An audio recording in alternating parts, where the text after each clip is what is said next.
Do you like basketball? Basketball 농구? I like, but I'm not good at. Yes, I'm not. Me too. Hello, everybody. Welcome back to the State of the League podcast, the only NBA podcast where one of the co-hosts hates Cade Cunningham so much he refused to come on the Pistons episode. I am your host, Jack, aka Jokic Joestar. Obviously, somebody's missing from this picture, but today I am joined by one Kofie. Kofie, how the hell have you been, dude? I've been great. This has been a surreal start to the year, which is something I haven't felt since like DVDs were the main form of watching media format at home, you know. So wow, it's been what great. a throwback.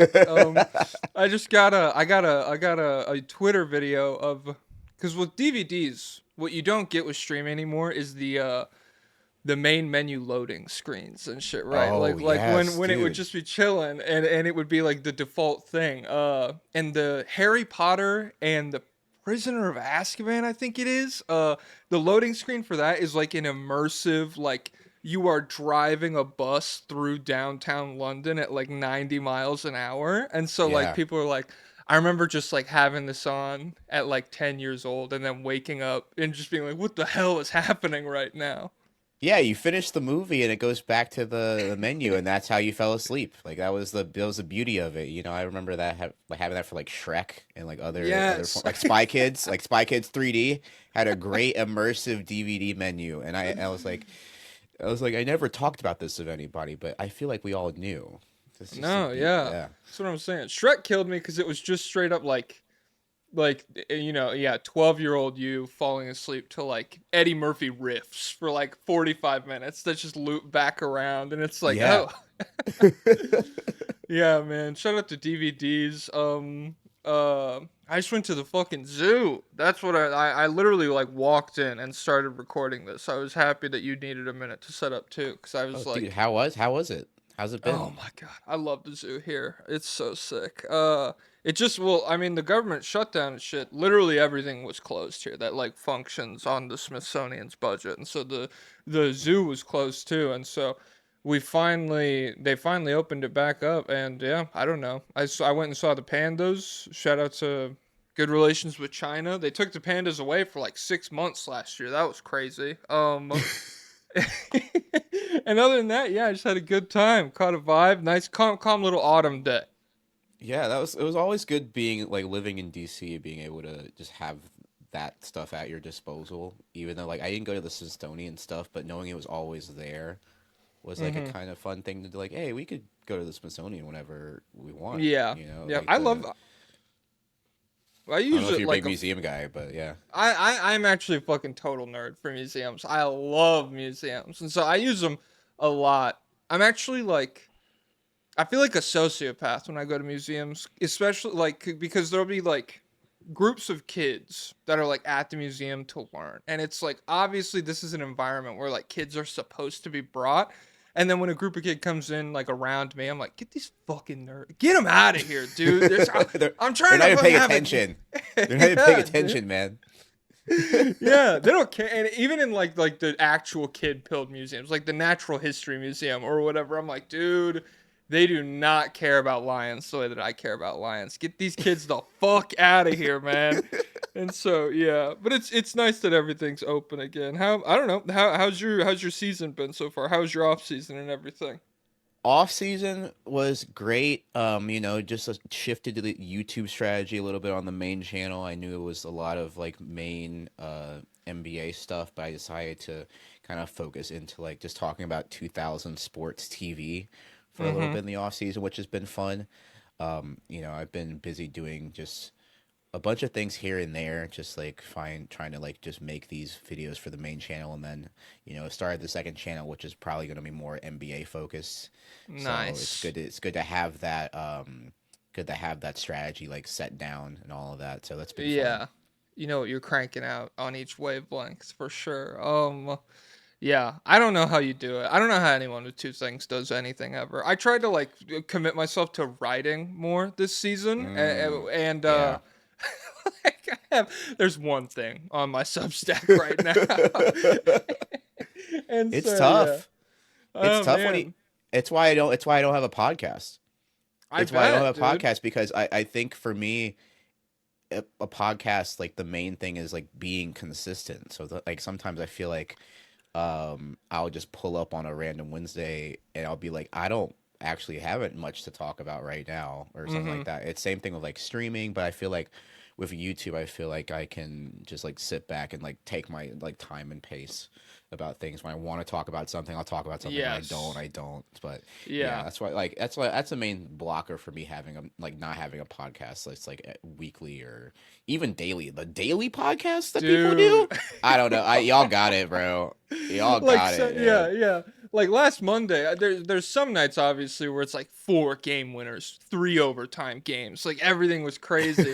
But then sometimes it's like every team lost by like minimum 18 points tonight, and there's really not shit to talk about. But you have to crank an hour out tomorrow morning. Yeah, No, that's yeah. insane. It certainly looms a little bit for me at this part of the season. I feel like it's fine, just because like you're still like really overreact, like everything deserves a reaction, everything, like 15, 20 game sample sizes are like anything could be real at this point still. But yeah, certainly into like February, March, and then especially like once you get into like the trenches of the off season and like the day you got to record comes around, it's just like damn, What more is there? Giannis to New York rumors, let's talk about that or something. It's just unlivable. Yeah, I totally get it. It's just it's a great cycle. I think we have a cleaner cycle than in sports than you say like the like college football, you know, it has like 12 games and then like the long recruiting period, the Yeah. long off season, right? NBA it's like you have 8 months and then you have like a four like it's kind of 3 month off season. You have summer league that's in the middle as Hmm. well, which is cool. So I think it's like I understand the like the wear and tear that the I'm talking about wear and tear like we're like actually playing or whatever. But like Yeah. how it bears down, bro. How it bears down in terms of like you gotta talk about this topic again, we gotta talk about this again or something like Hmm. that. I totally It's a understand that. ridiculous fake job, certainly. But then like every time, I don't know, because like I love talking about it with people who do it also, because like there is some parts that are annoying and shit, and like you do want to complain about it, but then you talk to somebody who like locks into an office job 5 days a week, and it's like, Oh, for sure. oh no, like I don't do anything compared to you. I literally just sit around all fucking day. I'd be terrible at a office job. I hear how they like I have like 10 Zoom calls. I'm like, you have 10 Zoom calls today? What could you possibly be talking about? I thought the I company know. just ran as is, you know. Yeah. And certainly I couldn't like I don't know. I hate like if I was on a Zoom call where I had to like talk about a project with a boss and do synergy and all of like the buzzwords and shit Yeah. and circle back to things. No, it's just not for me. So guys, please give me money. Patreon.com/state of the league. Because I can't do that. I refuse to. I flat out refuse. We are here to talk about the Detroit Pistons today. The beautiful, lovely, not even really scrappy, just kind of like kick ass Detroit Pistons so far this season. Today, I don't know if you know this, 21st birthday of Malice at the Palace. Mm-hmm. Wow. What Does a that time. does that evoke any memory? How old were you in Malice at the Palace? Do you like have a memory of it happening? I was 9 and didn't have cable, so I think I heard about it like later on via like sports radio at Mm-hmm. first, and then you were able to see the videos and be like, "Oh wow, this is Oh just wow. bad." I was Like still I very much in like a headspace where like I was like, is that just something that happens? Like I had not been locked into basketball or even sports really for long enough. I was like, damn, yeah. he should have shut up. Like he really just got his ass kicked. And it was just like one of those things where you had to like go to your local library and rent out or 30 to 45 minutes of computer time from a guy that was trying to play RuneScape and figure out and like see it firsthand. So Mm-hmm. that like seeing that and watching the documentary about how like from the Pacers point of view, 'cause I feel like it Mm-hmm. happened on the Pistons home court and it was fine, and then the Pacers were like, oh no, that tanked our entire championship window. Yeah. And now you're like, it did. Oh my goodness! Like and I remember in the documentary just being like, yeah, I feel bad for Reggie Miller, and then Mm-hmm. Jermaine O'Neal, and I was like, okay, gotcha. But no, like one of the craziest NBA moments ever still, and I even watch it, and whenever I watch it back, I'm just like, yeah, the game was over. The game was clearly the game was clearly Yeah. over. Were the Pacers losing at that point? Do you know? Because to me, I it'd think be like I think it's no, I crazy to think the get Pacers rage are baited like that if you're like yeah. winning. If you're walking out with a dub and you're still, I mean, I guess the guy threw some shit, which you're crossing a line, obviously. But like, I think yeah, I think the Pistons were yeah, no, the Pacers were up 20. I mean 15. They bro. were up 15. Yeah, I Hey, was like in the Pistons were 2002 or whatever, or 2005, the 15 points, that's a lifetime. yeah, like so the Pacers were up, and I was like, and the documentary is like you need your foul on Ben Wallace or whatever, and it was just like Ben Wallace was like I think the only Piston to be in that documentary too. Mm-hmm. Yeah, no. So the Pacers were winning that game, and they were just like, nah, we need our get back. But that's how that rivalry was. Mm-hmm. Like that totally makes sense to me. Yeah, I that mean, it that had checks that. out. Yeah, it shouldn't have gone in the stands, of course, but I'm yeah, tanking but the fucking seat. I don't care. I don't care if I'm winning a championship. I'm beating this guy's ass, man. we should have. They were like, we should have beat them last year. Mm-hmm. Yeah, totally tracks. That Yeah. was in November too. Like that was a early season game, bro. That Yeah, because I think our tester somebody was gone the whole season and it fucked everything up. I think it was yeah, probably it was probably Ron Artest. Our test was gone. Yeah. Yeah, damn. But yeah, I mean, certainly affected the Pacers more than the Pistons. Now that we're talking through it, 20-year climb back to the mountaintop just for disaster game 7. That's tough. Hopefully the Pistons climb back to the mountaintop is a little bit more exciting. I think we could start with was the last time you were on the show when they lost 28 straight games. I'm not sure. I think maybe the last time was when last year when we were trying to turn the corner and be like, oh, hey, we might be a playoff team. Okay. Maybe, Yeah. maybe if I had to, I remember, I think because it hasn't been. I don't think it's been that long. I If know remember there's no way correctly. it's been like 2 full years essentially, Yeah, which is I don't think so. yeah.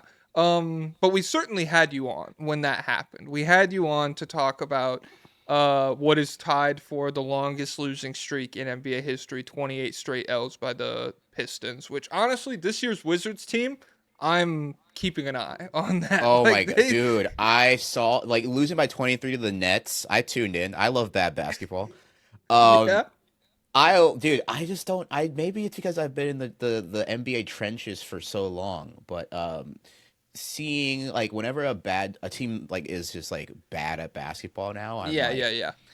I keep on because good basketball like we see that all the time. That's like the bad basketball seems like the stuff you like uncover in the NBA schedule because like it's being like those are the matchups that are being like flexed off of Peacock or like whatever. Yeah. I'm like I'm gonna tune in and watch this. So I tuned in to Nets versus Wizards and seeing the Nets beat them by 23. I'm just like oh. It's dismal. And the Wizards' only win is against the Mavericks, Yeah.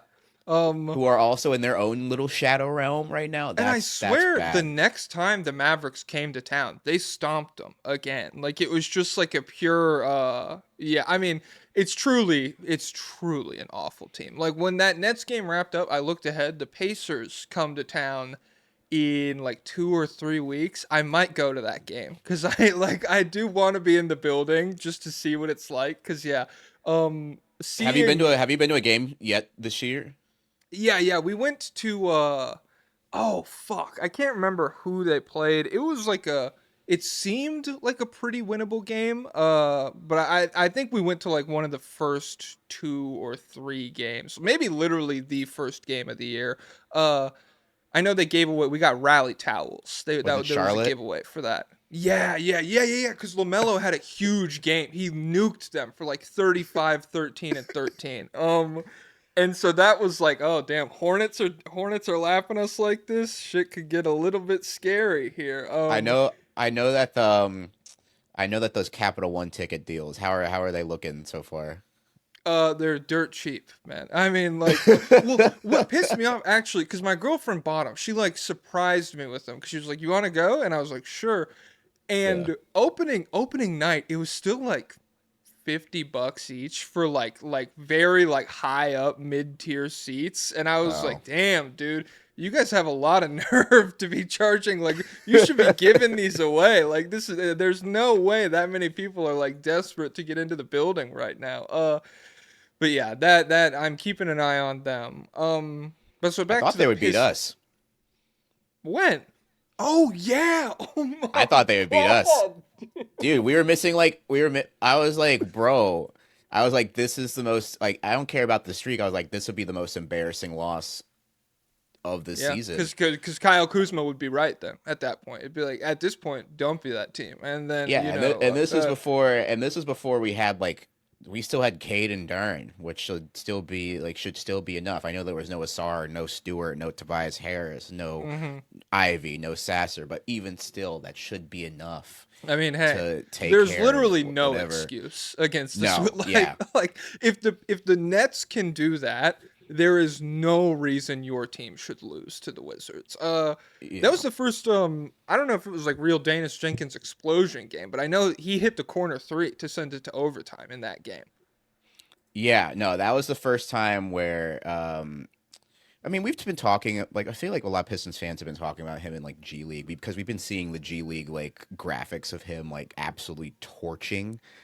And a lot of the big question has been like when Cade Cunningham leaves the court, what happens? Who takes care of the ball? And the Pistons early this year have tried like playing like a SAR at the point for like the second unit, and that's Mm-hmm. been like fine, but like offensively, it takes like a real step down. It's cool being able to see what Jenkins has been able to do, especially with the confidence that he has. Yeah. Um, in terms of like having like Cade's a great passer.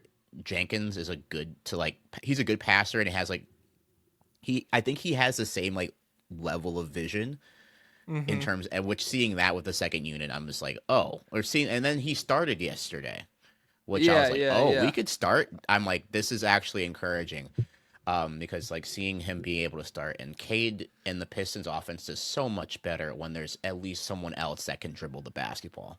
Like that's just so Yes. important. Um, so that's been like great to see. I don't know what his like future is with us, but I think that he's definitely earned himself the like rotation minutes. I can't deny that. I can't Yeah. see Yeah. I can't see Ivy and Sasser come back and be like there are no minutes for Jenkins. No, I don't think that That that's would the be case. very upsetting. And I don't think Oh like yeah. that's the thing. Bickerstaff, because I feel like coaches go through these cycles where it's like you're not enough to like lift the Cavs over the hump with like championship aspirations or whatever. You're dog shit now. Bickerstaff's been dope for them, especially in terms of like navigating the Cade injury and still being able to beat. I mean, not like the greatest teams in the world, like the Pacers or whatever, but like still being able to get wins without Cade in the lineup is very good. And I don't think Bickerstaff is the kind of guy who would just be like, "Yep, you earned it, but we got to figure out what we have with Marcus Sasser." Maybe you do that with Ivy. Maybe Ivy gets juiced right away because you got to kind of figure out what's going on there. But yeah, I think Jenkins has definitely established himself. So yeah, I was gonna ask, how does it feel to be where we are now? Going back to the 28 game losing streak. That's what my first bullet point on my notes are. Just like you could take a minute to be happy. I mean, it felt like for a long time we kind of had this core four in the East of the Wizards, the Pistons, the Hornets, and the Nets of teams that were just like in the mud all the time. And obviously Pistons like pulled themselves out of that last season, but this win streak has definitely felt like an arrival from maybe like the middle tier of this Eastern Conference into now. Yeah. Hey, we could be a top 4 seed. Like shit. This conference is bad anyways. It's wide open, and we are a very good team. So how does stuff feel right now? It's been good because the Eastern Conference has been clicky for like the last decade, right? I mean, Mm-hmm. you have again, you said the mud, Hornets, Wizards, Nets, Pistons, and then you have the play-in again, like with the Bulls and the Hawks and the Heat, and I don't know if I put the Magic. Yeah, maybe I put the Magic in The that. Magic, they're a tweener. They're a loner in the crowd. Yeah. Magic sits by themselves at the table. They can be Yeah, yeah, wherever. yeah.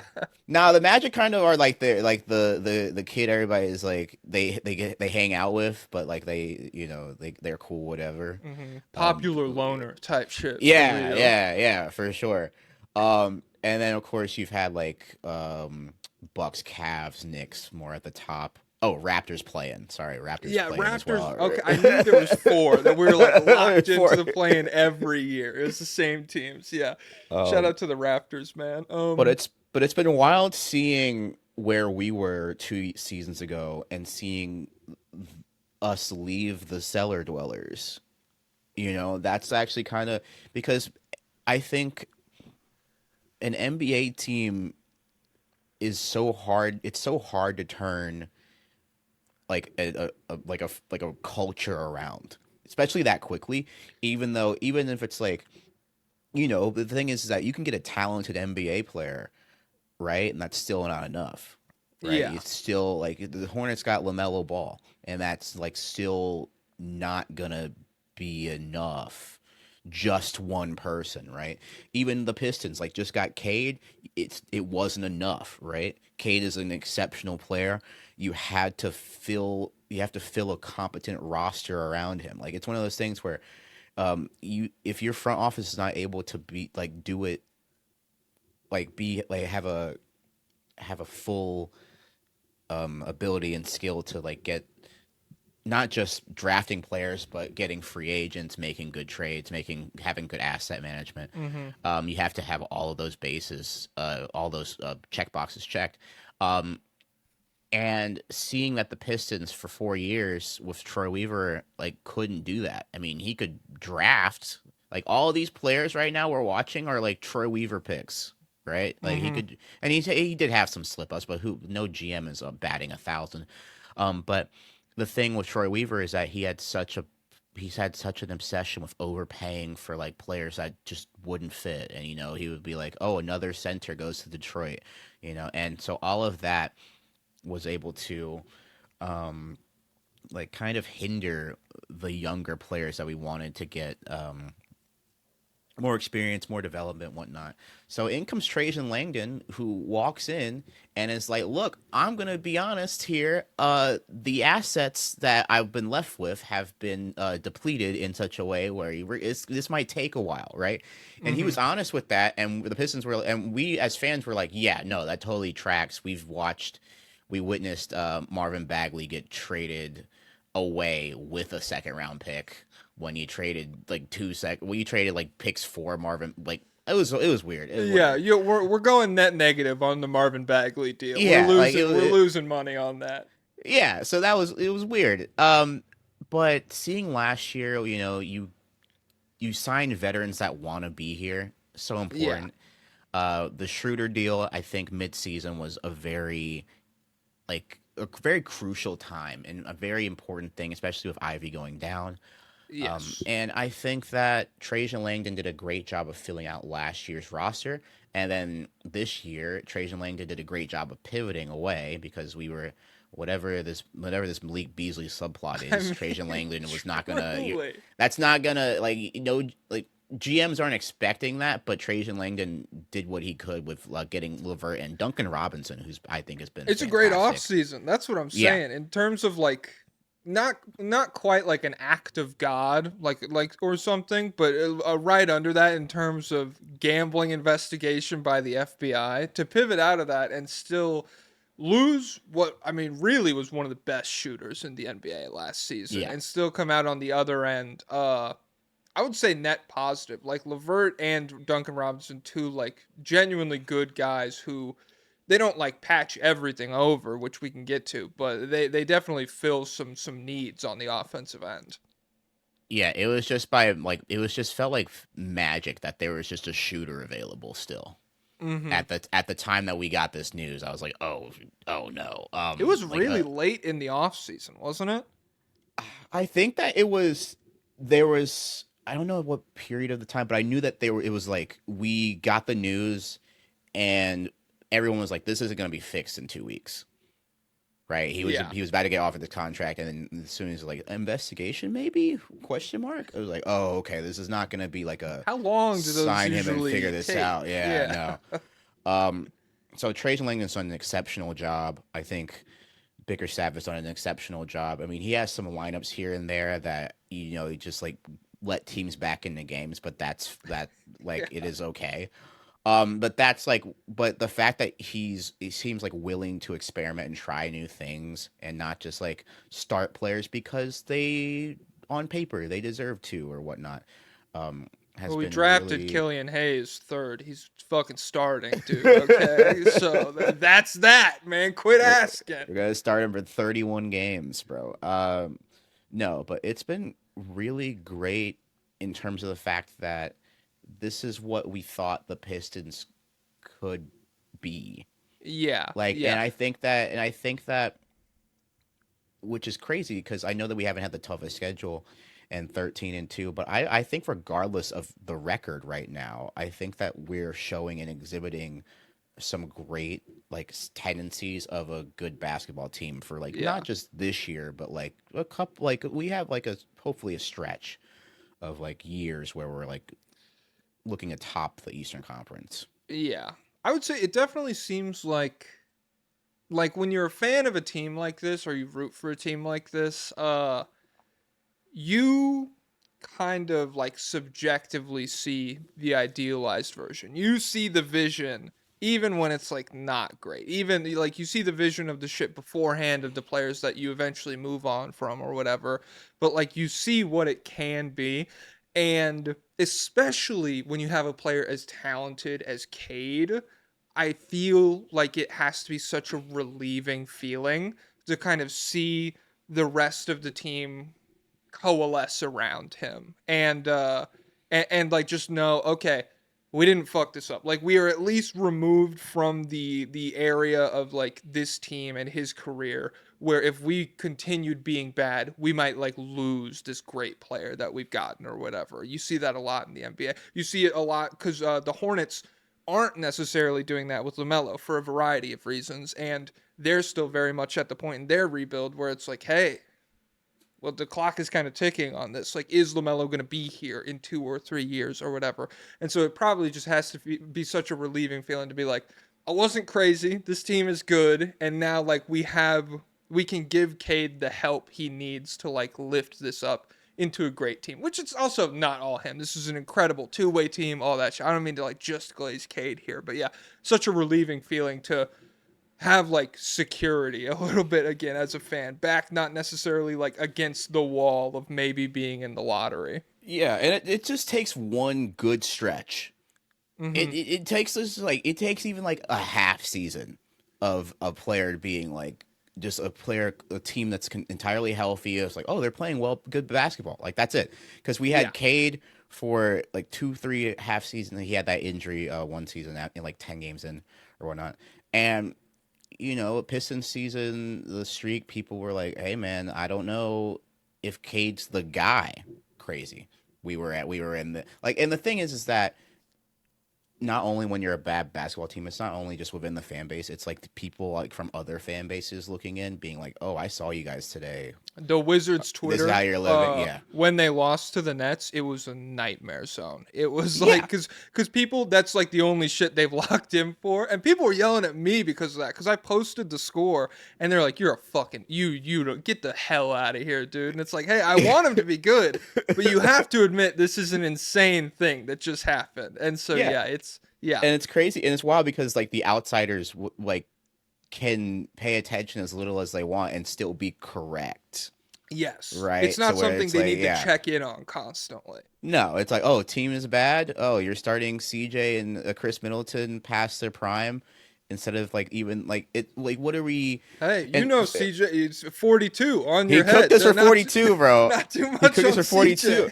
CJ. But still, it's one of those things where it was like it's one of those things where I'm just like, okay, I wonder how Wizards fans are watching CJ and like Chris. And I've talked about this a lot, where like you have a phenomenon of like tanking teams or teams that are bad, but like still insist on like playing the veterans that like Yes. Yeah.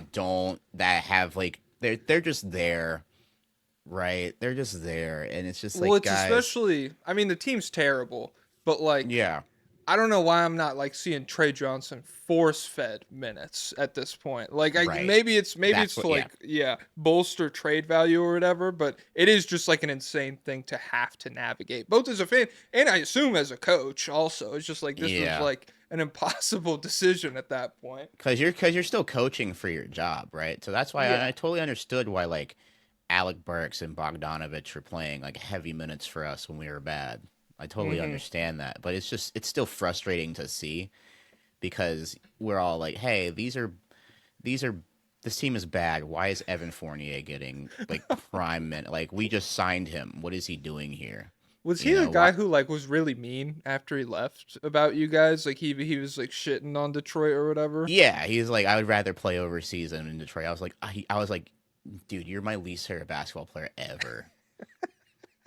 I'm sorry, he's my least. Like, you Put know it my on the least. Like, mantle, baby. I was like, Hell yeah. brother.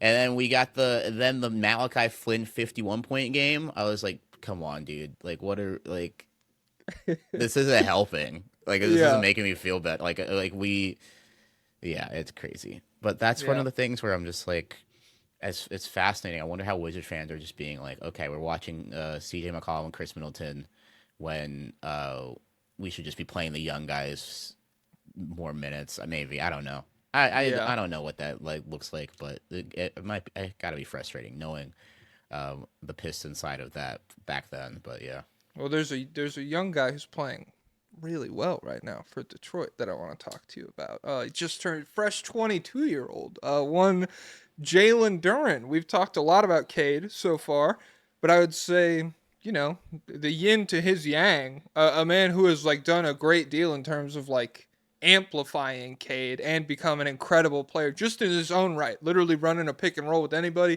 even dribbling the basketball a little bit this year. Jalen Duren. He's up nearly 8 points, nearly 2 rebounds a game from last year. Still shooting 67% from the field. I don't know. Let's just glaze a little bit because it's very in a world full of my big has guard skills. He's taking guys off the dribble. He's passing whatever. Duran's he's showing a little bit of that, but like we have just like an extremely productive, incredible role man, and I really do like that style of basketball. it's been awesome to see their chemistry now that there's like actual space to be worked around. I mean, Mm-hmm. like 2 years ago was Isaiah Stewart and Asar Thompson and Jalen Duren with Cade and Killian. So that was really tough to just like for Cade and Jalen It's Duren crazy to how like those actually. four guys plus just a different person for Hayes' spot. It's a pretty good lineup actually now. No, yeah, now it's great. Like that's a great lineup. Yeah, it's fun. But seeing just the chemistry between the two in terms of knowing, Cade can hit Jalen Duren with the pocket pass and Jalen can hit the floater. He has a very underrated touch around the basket Yes. for someone that like looks that like just swole, like just that swole. And you're like, oh yeah, you wouldn't think of like finesse with matched Yeah. with like the power of it all. But the cool part about Duran has been just you can tell that he's been working on stuff in the off season. I know that we've had this, not this archetype kind of player, but I think it reminds me because people on Twitter have been like Jalen Duren could be the next I'm like, no, you guys gotta chill with the Dwight Howard stuff. That guy was a freak on Please, defense. they have big Just stop. big arms, dude. It's the Yeah, same just guy. stop comparing people by body type in terms of just like they're the same player. I'm like, no, they're not. But Hmm. it reminds me a lot of when we drafted Drummond, and then he was a great rebounder, but he was like more of a centerpiece. I feel like because we didn't have like a Cade on those teams. Yeah. But every year we would think that Andre Drummond came back with like a new skill, and then that just didn't happen. I think there's one early season where like Andre Drummond came back like in the first like week, was like just like, I can shoot threes now, and then we were like, no, I don't think so. Um, Also, side note, watching him shoot corner threes for the Sixers has been crazy to see. It's finally happening, baby. Yeah, You thought it would never happen. you're right. I did not think it would ever happen, but seeing him hit like 2 corner threes against us, I was like, oh man, that's anyway. But seeing Jalen Duren improve off the bounce, like in terms of like beating centers off the dribble, he has this little like fake in and out that he does that Yeah. that someone his size like will catch any big off guard. Like any like Okonwu, yeah, he did against the Hawks for Okonwu. I was like, oh, that's Okonwu. I'm like, he's like, that's a good center defender. Yeah. But he has like Poor Jay Huff the other night. If you like the highlights against Jay Huff alone, where he's like going between his legs twice before starting the possession, I'm like, dude, this is fucking crazy. and it's stuff that's like not showing up in the scouting report right now. Like I feel like he's still like surprising people guarding him with like the because he has like the archetype in today's NBA where you're like you see someone that size and be like, oh, he's just the meet handoff man, right? Meet dribble handoff, meet pick and roll guy. But being able to see him even in lineups without Cade, be able to keep the offense afloat. There was a period against the Hawks yesterday where it was Isaiah Stewart, and we had a lineup out there that was, I don't think they had played that much together. But then the moment Jalen Duren came back in the game, like the game just completely changed, and we were just like, okay, pulled away with the victory. And I think the important part is his improved free throw shooting, dude. He hit like six clutch free throws against the Hawks last night. I know. It was all him. It's all him. Yeah, because when clutch time rolled around, I remember being worried about that. Because going into it, he was like 1 of 3 from the free throw line, and I was like, Yeah. damn, I thought he was better than this. I'm kind of nervous, but then he was just fucking nails down the stretch. So I mean, yeah, true. Like that's a very important skill for a guy that size. Because he's gonna get fouled a ton. Yeah, I don't know. I love it.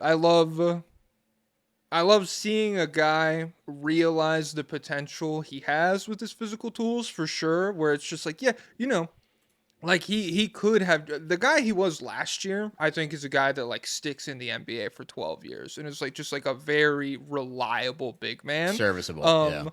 Yeah, serviceable. Like a pickup that anybody gets him with a good point guard. You're like, damn, that's just like a nice thing to be able to fall back on. But now looking at like the version of him right now, just turned 22 years old, displaying all of this stuff, not just on the ball. Like, and maybe this is one of those things also where we look back in February and it's like we're glazing the on-ball stuff a little bit. It's cool that it's there, but once teams catch up, I don't know how it's going to look. Sample size matters there. But to your point about not just with Cade, him running a pick and roll with Duncan Robinson, him running a pick and roll with anybody who can like realistically pass, he is so good at just like moving to the open space and making their job as easy as possible that it does, even without like a super reliable shot creator on the perimeter, it does put a ton of pressure on defenses and keeps them, in this area where they're good enough on that end for the defense to just fucking win them games or win them minutes at least until Cade gets back in. And so, yeah, I just love that kind of player. And so it's been dope to see him get to that level. And again, I feel like I've said 22 like 4 times on this pod already, but like there's plenty of room to grow. Like I don't feel like this is crazy. A guy that's like done getting better by any stretch of the imagination. Like in 2 seasons, I wouldn't be surprised if Jalen Duren could like pop It would. You know, Oh my like a pick god. and like a nice like a healthy pick and pop. I would not be surprised because the thing is that he's applying new stuff and actually doing it. You know, there's a lot of Yeah. times I've as a Pistons fan, I've seen a lot of players like try to apply like a new skill and it just doesn't work out, right? Like we had Josh Smith who was like 71% around the rim and then was like, I'm gonna shoot threes now, and we're like, have whoa, wait, hey, like that. We've seen that happen, but Yeah. it's cool to see an NBA player that's been able to, you know, work on different stuff and like have the confidence to try it out in games and like and it you can see that the work that's been being put in through both him and just like everyone else on this roster as well. You can see Yes. there's a thing on like you know NBA League Pass where they have like the behind the scenes of practice and stuff like that. It's been cool to see Cade emerging as a leader, right? You know, you have veterans and whatnot, and I want to say I think that Tobias Harris contract is one of the most important contracts looking back, and it doesn't, Mm-hmm. and it's gonna be, and it's not even an on the court thing. I think having a veteran that's one been there before, two excited to be there, and like was not on he wasn't eating up like an entire max Yeah. contract Yeah. worth of salary. I think that's been like that's been like a really underrated signing for us in terms of just like having veterans that actually want to be there instead of being Yeah. like, oh yeah, I'm gonna be gone by the deadline. I think I think that's been really helpful for the mentality of this Pistons team, and you can see it in terms of like each of their like improvements. Yeah.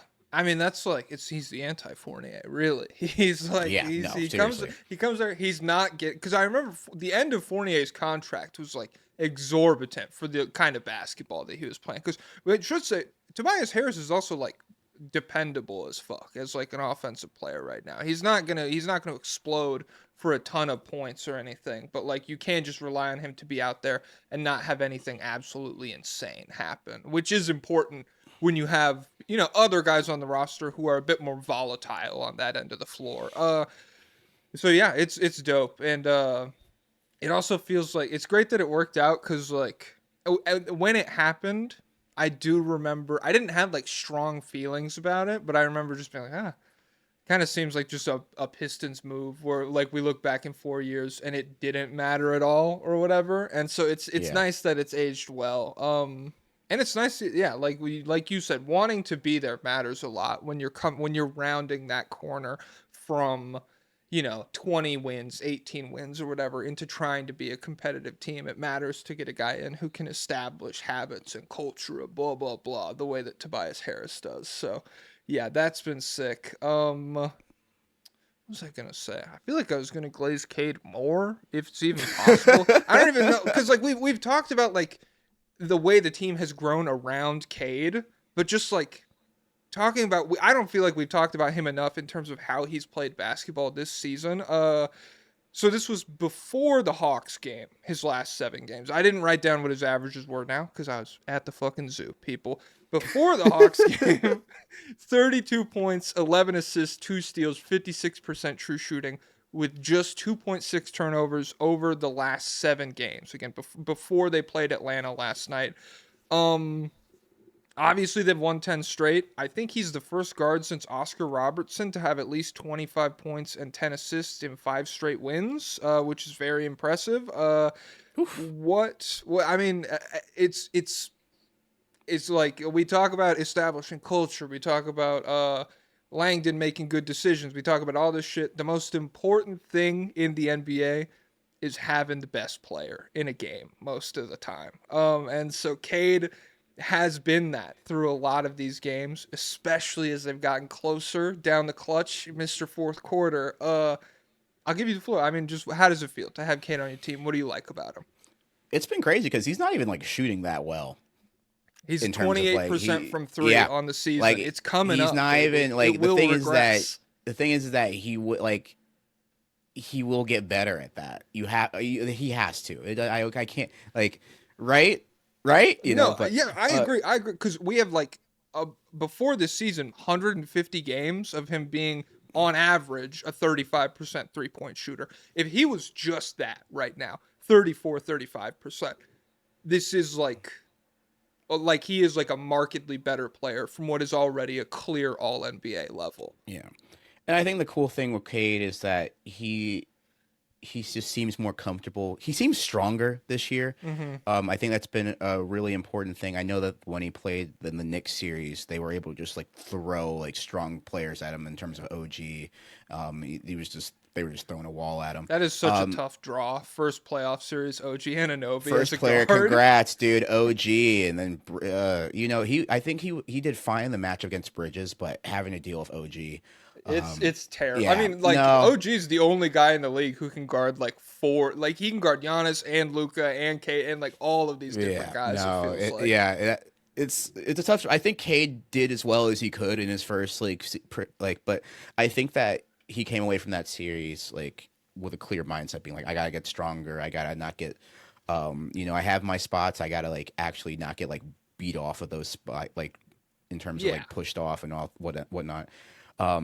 A little more polish, getting like the hook shots and all of that, the lefty hooks, the being able to post up, being able to operate in the pick and roll with Duren.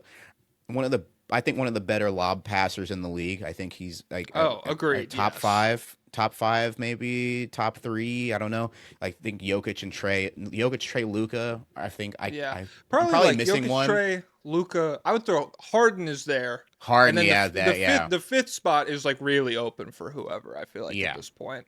So I think I can make that argument for that. I know we know he still has the turnover thing, but he has so much usage that I don't care about that. And I mean, I would argue because Pablo and I, this is one of Pablo's primary criticisms of Cade is the turnover issue, which hasn't been that bad this year.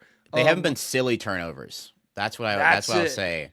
If they're silly turnovers, like that's the frustration where like dribbling off your foot or whatnot. But if it's like, yesterday he played against Dyson Daniels, like of course like that's a freak of nature, bro. Like of course some of those passes are gonna appear to be there and then not be there. But I think that he's been able to when the game has gotten away or like has the chance of getting away, Cade has been able to like buckle down and be like, okay, 11-foot midi. Okay, I'm gonna get to the basket. Okay, I'm gonna get to the free throw line because he's been getting to the free throw line. It's not like a Shea level rate. It's not like a Harden level rate, but 7.5 free throws a game is nothing to sneeze at. He's getting calls that I think that he deserves. I think it's and I always hated being a player, or I hated being a podcaster or someone or like in the media that's like talking about like the referees. I always didn't want to talk about that. But you would see these games be like, I think Cade's taking too much contact to not get to the line enough. Like it just didn't add up at times. And what's especially frustrating about that, because I agree, last season it was ridiculous at times. Like what was frustrating to me is you would see him do the right thing, because like you would talk about games getting away. Maybe we don't need a tough 2 right now. Maybe we don't need a pull-up 3. Maybe we need you to get to the rim and just like put pressure on whatever. He makes the right decision there. He goes to the hole. He gets whacked, and then just like nothing happens. And certainly he's gotten better at some of the bully ball, stop, start, herky-jerky stuff that gets you free throws in the paint. But also I do think there's just been like a bit of like, we've turned the corner on his whistle being like all-star NBA superstar level now. Yeah, and that's like I hate that has to be earned. I hate that feels like it has to be earned, like you're a wrestler and be like, oh, you're gonna win matches later. Nikola buddy. Jovic gets a whistle against the Nuggets, and I'm like, oh, he's getting that call now. Wow, dude. Okay, so like, yeah, like. But like it's a big deal because Cade is a good free throw shooter, and like I think it makes us not like depend on the long twos as much. But no, he's been absolutely phenomenal. And the crazy thing is that he still has room to get better within this season. In terms of, I don't think he's going to shoot 28% from 3 for the entire season. Even if he does, God forbid. We've been great at other facets of the game for us to where that doesn't lose us or like it doesn't keep us out of games. It doesn't like hinder us from like coming back or whatever. So No, Yeah, it's been I've great. been thinking. He makes me think a lot just about like the future of kind of the archetype of like these 25 and 10 guys that we've seen for the past few years. Obviously, I feel like Luka's transcended out of there, but you look at Ja, and especially you look at Trey as well, and I feel like you can't in today's NBA, it's really hard to stomach both being black hole on defense and very inefficient and turnover prone. Like you can only really have one of those Yeah, things. And pick even though one. Yeah. yeah, like even though like Cade's inefficiency and turnover issues have not well, he's been quite inefficient. But like the turnover shit has been way down, especially the dumb ones that you were talking about. Yeah. But his defense like it just gives you so much breathing room for him to miss shots. I feel like is because when you have a bad offensive possession where stuff doesn't go your way, you're still able to like run back and have five guys on the floor where he's like not a weak point. Like if you go at him, sure, maybe he'll foul you, maybe you'll score or whatever. He's not impenetrable, but like just having a guy out there who is like well above average on that end of the floor. I love that out of the lead creator, and it feels like something we haven't really seen. For I mean, I'm sure I'm missing somebody, but you do look at Luca, at Harden, at Steph is like an above average defender for a guy his What size. would you But say about SGA? oh, okay, yeah, that's that's the guy I'm missing. Yeah, Oh yeah, yeah, yeah, yeah, yeah. yeah, All he's good, all good. But incredible. yeah, yeah, yeah, yeah. Yeah, But like seeing SGA be able to do that on both ends. But I think the cool thing about Cade is that, and the way that this Pistons team is around him is the fact that Cade doesn't have to guard the best player on the other team. That's yes, cool. That's awesome because it's not, and it's not even like it's not even like a 2010s being like, oh, you were the best, you took pride in guarding the best player. Like if Cade guarded the best player on the other team, it's not an ideal strategy because we have Pistons are we have worse. Asar They're a worse Thompson. basketball team. You Yeah. you you have like, it's one of those things where it's like we have Asar Thompson for this. We have like even Ron Holland, who sometimes is just, I think he's struggling offensively right now, but on the defensive end, he's going to make every basket you have like tough, right? So being able to put Cade on like the secondary, even the tertiary player. But the thing is that even if you switch that player onto Cade, Cade's gonna buckle down for that possession and Mm-hmm. be fine, right? It's not like teams are attacking or hunting Cade, right? Because we Yeah. don't really employ a lot of lineups where that's you're able to do that. So it's kind of like the perfect scenario for him. And I think that, in past years, he's had such a brunt of the offense on, like, in terms of like taking that responsibility, that the defense, and it'd be demoralizing defensively because the Pistons would just keep getting scored on and Cade would be trying all his best. But there's a much better attitude, I think, for this Pistons team, and I think it might be me, but I feels like even how they inbound the ball is like different. I know Hell it yeah. might be Hell yeah. might be weird, but it's one of those things where like the Pistons, even if they get like dunked on, even if they get scored on, they inbound the ball quickly. They don't play the Yeah. quickest, but Mm-hmm. it feels like they have like a next, like, okay, cool, Next play we lost that mentality, possession, yeah. baby. No, Let's seriously, go because get it like back.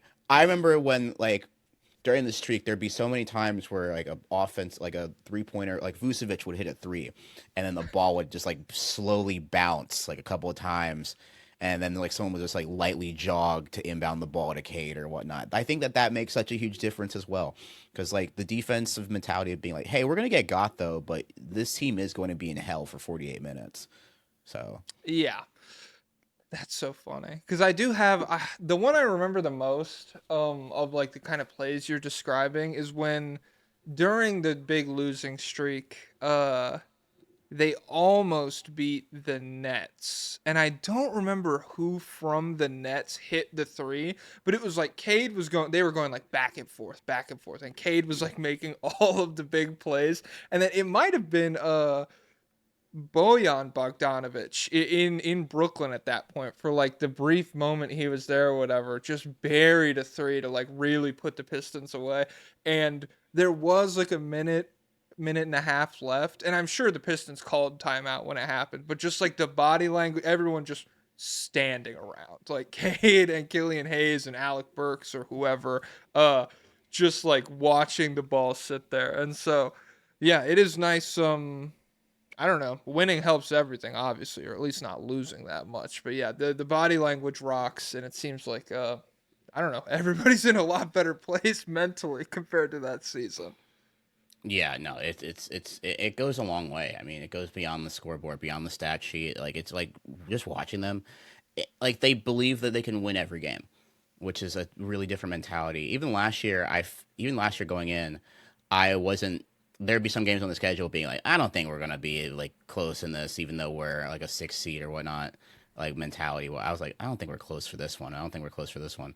But it's been great to witness and see like just like a team that again has experience. They experienced losing so much, but this young core, like they never want to experience that again. And I think Yeah, that's such a big deal. who can blame them, honestly? I'm curious. So I have a few questions written down here just about. So the first thing that jumps out to me, Jaden Ivey assigned to the G League earlier this week. He is ramping up Yes. rehab. He will be coming back. So when the Pistons went on, their big win streak last season, a lot was made about that coinciding with Ivy's injury, and it also coincided with a number of things. It coincided with adding Schroeder, like you talked about. Asar Thompson came back from his blood clot, I think, around the same time, and so a number of things happened that allowed the Pistons team to click. But for better or for worse, we really have not seen Ivy playing on this current version of the Pistons team. Do you feel like it's more of a can't miss injection of talent that you feel like is going to fit, or like is it more of like an interesting variable that is being injected into a good situation that you're kind of nervous for? What do you think about Ivy? I think this is just like a what's the worst that can happen. Mm-hmm. It's just one of those things where it's just like, hey, I don't like. Let's say you put Ivy in with the bench, fine. Yeah. Let's say like he's part of he's a thing where he's an archetype of on this team that we so desperately need. It's a skill set that you can't really be like it couldn't have been acquired in the off season. It's one of those things where like what's the worst that can happen is that we just have an extra skill player that's able to Yeah. dribble the basketball, which is something that the Pistons have always like wanted and cared about. And I've heard, I think Cade was talking, I think Kevin Durant, in a recent interview, and he was like, "Yeah, me and Jaden Ivey, we haven't really had that much time together on the court. I really want him back because we've seen what he can do because he's one of the fastest players in the league. He can handle the Mm-hmm. basketball, and he takes the pressure off of Cade Cunningham, just like Dennis Jenkins did, right? Like, imagine if there was just another version of Dennis Jenkins, but a little bit Imagine stronger, if you know? Jenkins Like, was it's even faster, dude. Oh my god, can you yeah, imagine? yeah. It's like crazy, you know? It's one of those things where, um, it's one of those things where it's just like, hi, it's cool because even Ivy's like production last year, where we were like, oh, he was shooting 40% from three, I know that's a big thing. Yeah. and we were like, oh, 30 game sample size, but we're like, that's not discouraging, right? I think the thing is that us as Pistons right now, we're not dealing in absolutes. We're also being like, okay, hey, small sample size, so just give us the possibility that it's doable and we can work with that. I think that's one of the things that we've been asking a bunch of for our young guys, being like, just let us know that this is doable, right? Let us know that the Isaiah Stewart, Jalen Duren lineups are doable because we didn't know that for a little bit. Yeah. Um, Let us know that Ron Holland will be a willing 3-point shooter. He is a willing 3-point shooter. The shots haven't gone down as much right now, but I don't think that that's. But the thing is that he's not discouraged to take them, which is fine. I don't mind that right now. We're only 15 games in. I'm not expecting a magical switch, Yeah. like instantly. I think that we've asked for signs of improvement and little by little kind of things, and I feel like Jaden Ivey will definitely fit somewhere in this Pistons lineup rotation. Whether it's a starter, whether it's as like a sixth or seventh man, doesn't really matter to me. Especially, I've ran into that one. Well, earlier I said 67%, and I was an adult and I didn't do it. But you said it. I couldn't help myself. Yeah. But I think the difference between this season and a couple of seasons ago is that everyone's playable. Yeah. Everyone that sees the court is playable. It's not like a it's not like a James Wiseman, Killian Hayes kind of thing. Like people are like, or Marvin Bagley and James Wiseman minutes. It was like, oh hey, Paul Reed is like really putting in like good minutes, or Bro, Javante Green. I always feel so vindicated. You know, when you watch a guy on like a random team and you're like, he's a guy. That's a guy. Paul would go off. I mean, Embiid said like famously, "Oh, he hasn't played in Denver since whenever." Well, I don't want him playing in Denver because Paul Reed would give us fucking 30 every time they played, and so it's great to see. It's great to see him getting some minutes there in Detroit. I really like him. And I've always been like, I feel like sometimes, like there's sometimes where like in that Knicks series, I'd be like Paul Reed minutes. But it's not. But it's not. But it wasn't. It wasn't on him as a player. It was on the fact that it like the circumstances led to that. Like Isaiah Stewart is hurt. It was more like that kind of thing, where he's not always in the rotation. But I will say, when his number is called upon, he does like do he's a very unpredictable player. I'll say that. Mm-hmm. I can't really like. Sometimes he'll hit 2 threes in a game, and then he'll hit the side of the backboard on a shot, and then I don't know. Like it's very like up and down. Like, but I think that he's been a net positive for this Pistons team, especially with the injuries that we've had. Whenever he's like, even if JB only is like, we need like 5 minutes from you. Yeah, like, he's there. Yeah, spark plug. That's a very solid role for him. Full-time backup, that's a little intimidating. But yeah, it's good to see him and everything. I'm curious, do you feel like do you want the Pistons to make a trade? That's kind of what happens every time a team does this whole arc where they go from being young and scrappy to good and competitive. It's like, well, do they need what's the trade that could take them over the top or whatever?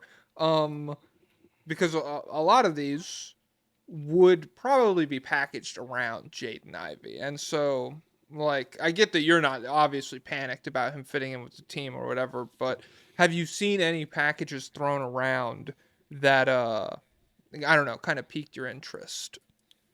I think the name that I keep seeing is Lauri Markkanen, and I'm just like, I don't like, guys. It's one of those things where it'd be like canceling the free trial. Like I haven't seen what this team is like completely healthy ever. Like it's been a long time since we've seen Jaden Ivey play, right? And on top of that, next year we're off Tobias Harris's contract. Mm-hmm. That's a big thing. Now, a lot of it will probably go to Jalen Duren, or we have to pay people next year. A lot of people, we pay people a lot more next year. But I think the thing here is that I just don't know what Trajan Lang is up to, but all the trade rumors and talks I've heard about, I feel like would just I don't think it would do enough. And I think Lauri's a great player. A great player. I just don't know. But, like, I think the Isaiah Stewart, Jalen Duren lineups are also, like, really important, if that makes sense, right? And then let's say you play Lauri with Stewart and Duren, and so what happens to Asar? Like, what is he? Is he, like, is Lauri just playing a big 2-guard? Right, next to Cade and those lineups and stuff like that. I just don't. It's one of those things where it's beyond my scope. But I feel like when Ivy comes back, we'll have a great balance of like perimeter and post presences. You know, I mean, the Pistons team defense is a team effort, right? I think I think we still might have the best effective field goal percentage against like at the rim at Mm-hmm. this point in time because again, it's a group effort. It's Isaiah Stewart, it's I Jalen know they Duren, it's kill Asar teams Thompson. like points in the Yeah, paint, we all of that shit. Like they're dominant. yeah Yeah. yeah. So like if that's our bread and butter right now, I wouldn't want to sacrifice that to and our defense. I wouldn't want to just sacrifice that and be like, oh, let's just make a trade because like we're told that we could make a run for also the Thunder. So like I don't want to like Yeah, I agree. like it's what are we doing right now? Like I don't want to just try to go all in right now in terms of like what the Thunder might win 74 I games and I wouldn't know. blink an eye. I would not blink an eye at that. Yeah, speaking of someone who you know, just by coincidence, my team's window has fully overlapped with this Thunder team's window. I would not understand anybody with a young team right now like begging to get into championship contention. Like I get that anything could happen and like maybe Chet goes down or some shit again or whatever. But like Yeah. yeah, it feels. I certainly the marketing stuff, and I love Mark. Like I love Lowry. I think he's great. I've been like very vocal about his down year last year. I thought it was fake. But so I do think it's way too much money. I do think it would impact the Pistons' ability to pay the guys that are more instrumental to how they're winning basketball games right now, and honestly, I'm starting to get sold on the Michael Porter Jr. is just like Lowry Markin is just doing Michael Porter Jr. in Brooklyn, like they're doing the same shit. And I do think if MPJ is on the trading block, I would be interested in that for Detroit. I think I saw something where it would be like Tobias Harris's contract and not a young player, but then you just give up like your first round pick at the end of this season, so the 26th first. And I do think like that would be cool because there are obviously things the Pistons need to improve at, namely 3-point shooting. That's why like you see all these names thrown Yeah. around or whatever.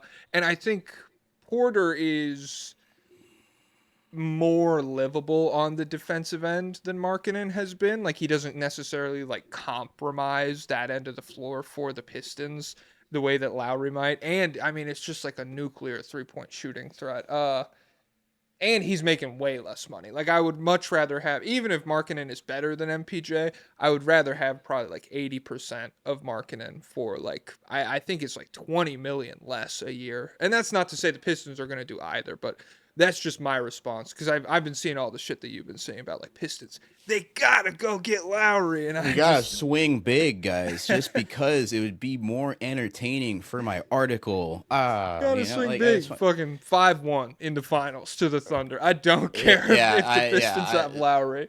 Yeah. It like I don't hate the Porter thing. I actually Yeah. don't. I think that's not gonna be like that's not a bad idea. I hadn't put any much thought into that because it's like one of the things. It just got put onto my timeline last night, and I've been thinking about it since. I was like, that it makes more sense than I thought when Porter got. I did not think Michael Porter was going to get moved this season. I thought he would take a longer to bolster his trade value, I guess. Yeah, I think that for me, like the thing is that I haven't looked at this team and been like, oh, what we need is elsewhere. Mm-hmm. Okay. I really haven't. I think it's like what we need, we have in terms of like, okay, we have Duncan Robinson. If Jaden Ivey can like be even like 80% of the shooter he was last year, I think we're in a good spot. We have our Cade. We have Cade. We have our rim protector we have rim protectors by committee. We have defenders by committee. I feel like it's at this point it's like a balance and it's a complete team, and I feel like it's just like the talent part in terms of just like growing together as a squad, which I like, which is fine, you know. And Yeah. maybe this summer we lose Tobias Harris, but that gives us 26 million to spend elsewhere. But it's one of those things where it's just like I see you see Jaden Ivey on the side and be like, why would we? What now? If he comes back and this doesn't work, then we have a different discussion, I think. Mm-hmm. But like, I'm not really oh, we're 13-2 right now. Let's just sacrifice 4 draft picks and try to get a big player. Yeah, Or that I whatever. certainly don't. I don't really get the people who are like, we need to like.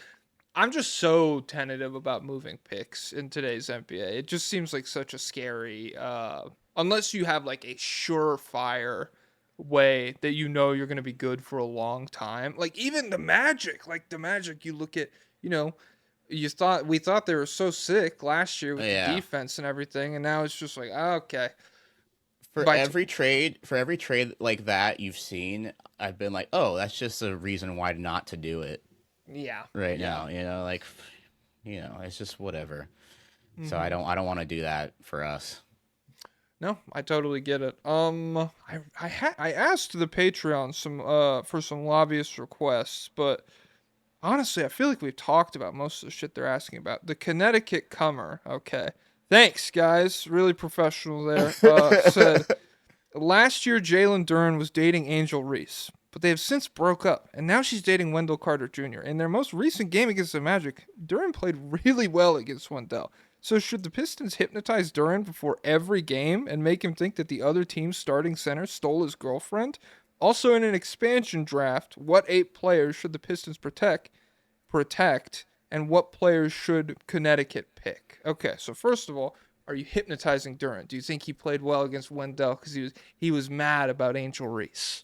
I don't think that's necessary. Me neither, because he Yeah, plays no. good against everyone else too.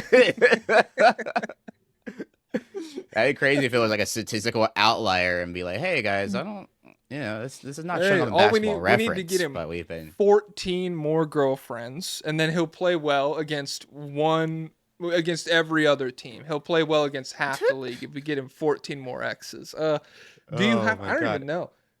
So top And 8 you would protect on the Pistons then in an expansion right. draft. Cade, Duren, Asar, Jenkins, Stewart, Holland. I'm at 6. Oh, only at 6? Oh, Ivy. Mm-hmm. And I'm gonna. Whew, that's tough. It's either Harris or Duncan, right? Unless I'm clearly forgetting someone, but I'm gonna go with Duncan then. Yeah, because he's under contract for longer. It's probably what I would do. Harris' contract's about to be done, so yeah, I It's think nice that'll to be have my 8. as much Unless I depth forgot. as the Pistons do and not have. I don't think that'll happen. I really don't think expansion's coming. Oh, sorry. Swap out Duncan for. I think I'd go with. No, actually, no, I couldn't. Not What? Lanier. Chaz Lanier. I swear we got a question about him. Let me see if I can But find that's it. but that's the thing where that would only be like a. No, I keep Duncan for now. But if it was like Chaz is our like rookie pick that has been like playing enough. Yeah. So I don't know. No, I'm keeping Duncan for sure. Okay. Let me see. Fuck. I can't believe I lost the Chaz Lanier question. This is ridiculous. How much of a difference do you think Jaden Ivey will make before he gets hurt? What's the ideal outcome for Jaden Ivey? Yeah, see, this is what I'm talking about. We already talked about. We can read their minds pretty much. Yeah. Well, we only needed to hit an hour, so we're gravy at this point. Do you have any other shit you want to talk about with the Pistons? Concerns, excited things for the future? I mean, what's on your mind? Dude, I just think that it's been really interesting to have this quick of a turnaround without like drafting someone. And it's not because of drafting someone. It's like, we had Cade when we were bad, and now it's not like we drafted it's not like we drafted Wemby and now we're good in terms of like 2 seasons, but I think this Pistons team just goes to show how important it is when you get rid of when you overhaul a front office at the time where you really need to. I know that's a main thing. Also, Pelicans fans, I'm seeing what's going down there. Derek Queen's great. Here's the thing. Troy Weaver will draft a guy. He'll draft a good guy.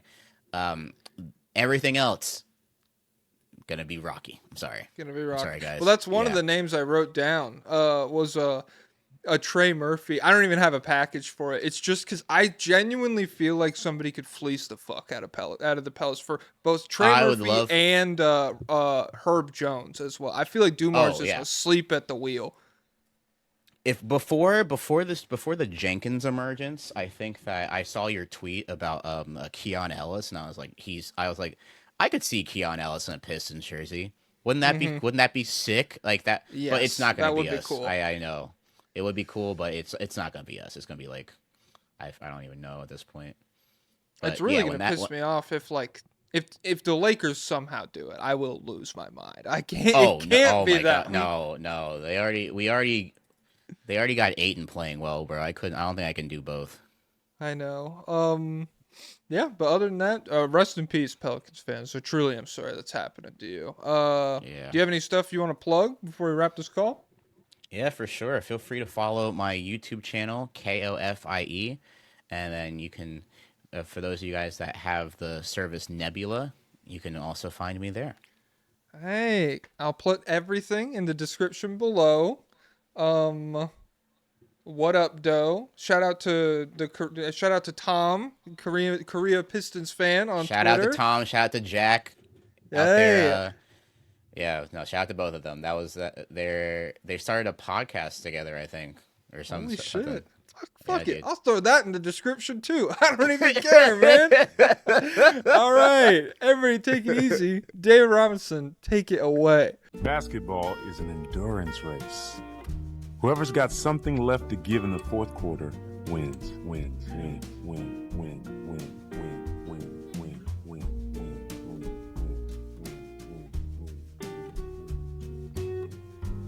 Up tempo means I'm going to run you into the ground.